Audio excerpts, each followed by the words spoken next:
It's frustrating as hell when you want or need to do something, but you just can't. You know, those things that will be good for you, you know why you want to do them, and you end up saying, I just need to do it. Like meditating or working out, meal prepping, cleaning all those dishes in the sink over there, or on a professional note in your business, taking action like reaching out to potential clients or writing that latest blog post or sales page, and you just don't. And you're like, why? If you know what I'm talking about, hit the like button below. Most often, time and money are the things that are keeping you from being able to do whatever you want to do. And just to be honest, sometimes they are the true reason. We do not have all the time in the world, and most of us don't have the money to do them, especially for people who are struggling to free themselves from systemic oppression. I am not the coach or the person that is going to say that it is only and solely your responsibility. I understand that systems of oppression are influencing our day-to-day experiences and ability to be able to do the things that we want to do. But in this video, we're going to explore together 5 different things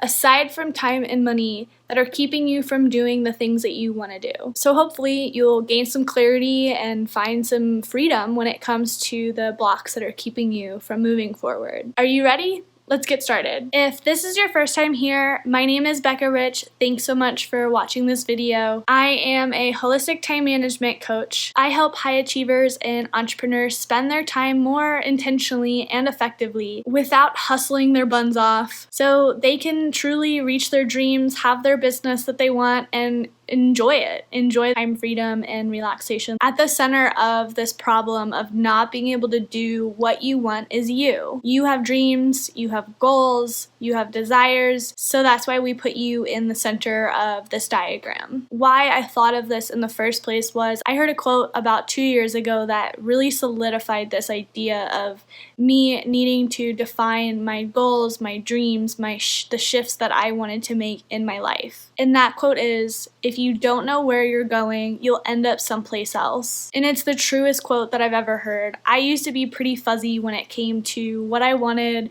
I just knew that I didn't want to be where I currently was. But for years, I never sat and actually figured out what my vision was or what my goals were or the shifts that I needed to make in my life. I just knew I wasn't happy. So in order to do whatever you want to do, you need to know what you want to do. Defining it is your first step. Going up on this diagram, the next piece of this puzzle is motivation/energy. Your motivation is your why. It's your North Star. It's going to keep you motivated and incentivize you to following through with the things that you want to do. When you ask yourself, why do I want to fill in the blank, your why or your motivation is the answer to that question. For example, my why for starting this YouTube channel was to share content with the world, to make connections, to grow my business, and a few other things. That is the reason why. And so I continue to show up because that goal is still relevant. If it comes to your personal goals, if you want to meditate more, why? Because it brings you peace. It brings you this feeling of calm and connectedness. And so take some time to journal about what that why is for you. What is your motivation? What is your North Star? Because that is going to keep you going when you don't feel like it. But it does not just stop at your why. A lot of coaches just talk about your what and your why. I think that you also need energy to do the things that you want to do. If I wanted to start a YouTube channel and I was already super stretched thin on the projects that I was taking on, I was burned out, exhausted, what do you think would happen? I would probably do a couple videos and then not do them ever again. I wouldn't have had enough energy to follow through with the project. So after you define your why, it's also just equally important to check in with yourself, realistically figure out, do you have the energy to take on this new thing, this new habit, this new routine, this new goal, on top of everything else that's already on your plate? Identifying when you're tired is not easy, especially in a society that honors burning us out and hustling. You can literally ask yourself, do I often say that I'm tired? If you're here, I probably know a little bit about you and how you work, and you like to overschedule and overload yourself with all these amazing ideas and projects. My rule of thumb is to limit things to 3. I can never work on more than 3 goals or shifts or habits or anything that I want to change about myself. I have no more than 3 on my plate at once. And if you do decide that, yeah, I am a little too tired to do this project right now, there's nothing wrong with that. Honestly, it's amazing. And guess what the solution is? Sleep more, nap more, cut out the things that don't matter. The third thing that we're going to talk about is mindset. And there is, quite frankly, so much here that I could talk about it forever. Things like we like to keep ourselves so busy that we don't have time for the things that we want to do. We experience fear that stops us right in our tracks. And we have limiting beliefs about ourselves that hold us back from being able to do the things that we want to do. Our minds and what we believe about ourselves are wildly important when it comes to this discussion around not being able to do the things that we want to do. For example, when I first started practicing yoga like 7 years ago, I just wanted to do a handstand. I saw all the cool Instagram people doing handstands. I saw people in my classes doing handstands, but I just couldn't. I didn't have the strength, I didn't have the balance, I didn't have the mindset to do it. And to be honest, I struggled with it for a very long time. I didn't want to practice around people that could do handstands because I felt bad about myself. And that kept me from going out, finding people who could to help me.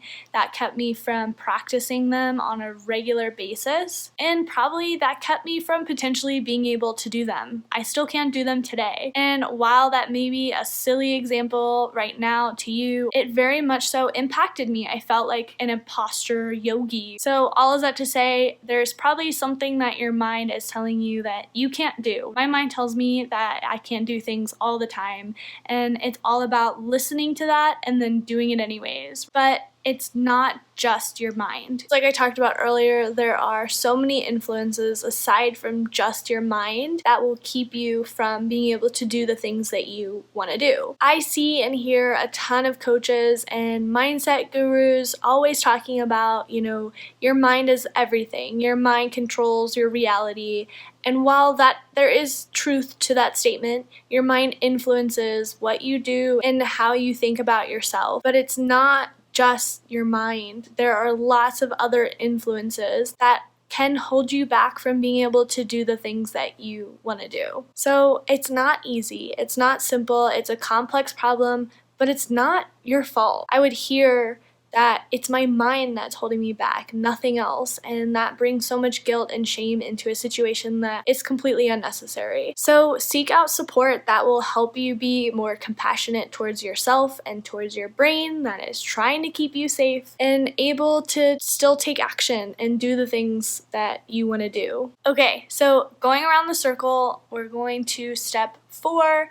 This is your simple tools. You need simple tools that will help you get the things that you want to do done. When you have a million projects and ideas and habits and routines and goals, things are going to slip, and that causes us to say that we can't do anything and we're not great, whatever other thing our inner critic is trying to get through to us. We're just going to X that out. We're not going to listen to it. We're going to say thank you for trying to keep us safe and continue on. So to actually do the things that you want to do, you need to become intentional with how you spend your time. And how do you do that? By planning and using simple and effective tools. What I recommend is 90-day planning, setting top 3 goals and priorities for 90 days. And then I use my Google Calendar to support me on a weekly basis and a day-to-day basis, so I can get my regular things done and still work towards my goals and habits. Setting up and using your calendar is the best way that I have found to be completely intentional with your time. It's how I get everything I want to do done in a day, in a week, in a month, in a quarter, or in a year. And it's been huge for all of the clients that I've helped implement this for. So the 4th step is, if you haven't found a tool that helps you do everything that you want to do, find that tool.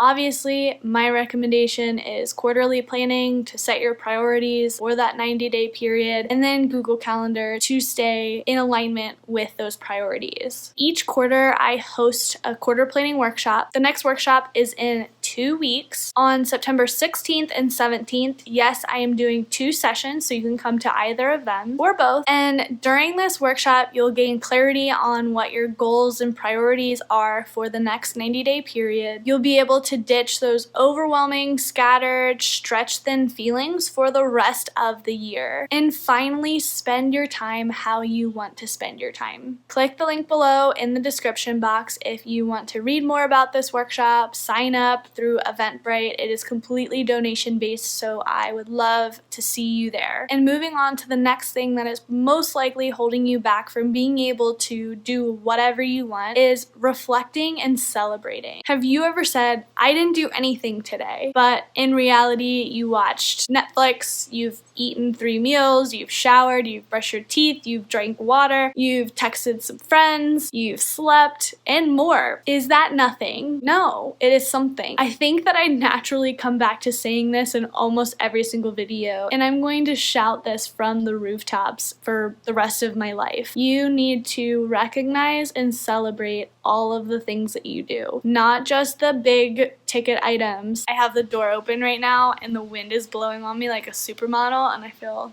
really nice right now. Another example of this is I want to do a morning routine 3 days a week, which includes showering and brushing my teeth and meditating, doing yoga, journaling. And I have it set up where I can just pick a couple of them. It doesn't have to be all of them. But oftentimes I forget that I do it, and so at the end of the week I'm like beating myself up. You didn't do your morning routine 3 times this week. But when I write it down and I'm like, okay, I showered every day, I brushed my teeth every day, like I technically did my morning routine, and that's pretty ballin'. So taking into account that you actually probably are doing more than you realize when it comes to the things that you desire and dream and want to make happen in your life, that is so important because it's going to keep you more motivated. It is going to help you be more realistic. It will help you be more compassionate towards yourself.